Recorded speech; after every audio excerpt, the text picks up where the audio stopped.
22 जानेवारी रोजी संध्याकाळी 6च्या सुमाराला एक गुन्हा दाखल झाला.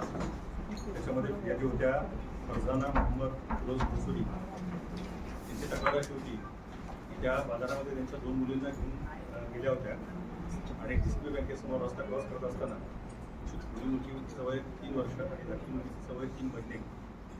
यांना घेऊन परत येत असताना मोठी मुलगी रडायला लागली.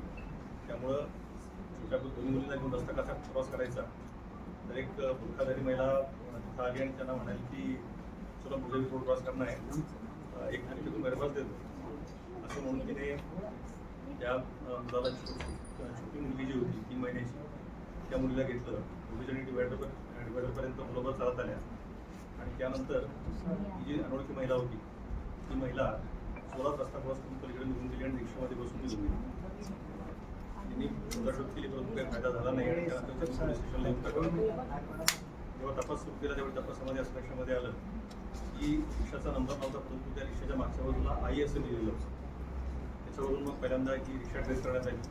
त्या रिक्षा ड्रायव्हरची चौकशी करण्यात आली आणि रिक्षा ड्रायव्हरने सांगितलं की एका महिलेला मी पोलीस स्टेशनला सोडलेलं आहे. त्याप्रमाणे मग पोलिसांनी पोलिसांच्या 4 टीम तयार केल्या गेल्या, क्राईम ब्रँचच्या 2 टीम तयार केल्या गेल्या. या टीम्सने मुंब्रा रेल्वे स्टेशनवर CCTV फुटेज पहिल्यांदा चेक करणं सुरू केलं.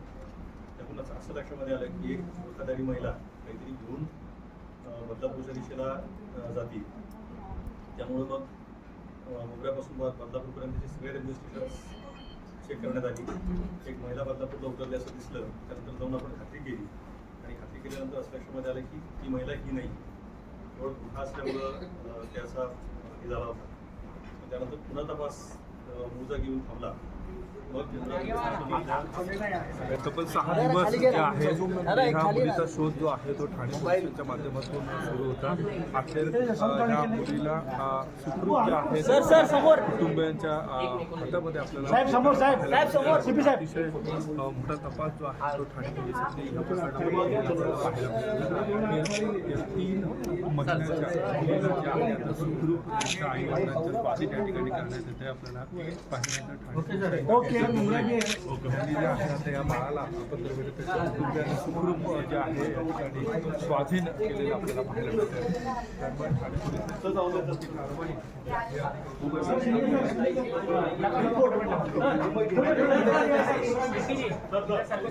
रिचुअल 2 मिनिट रुक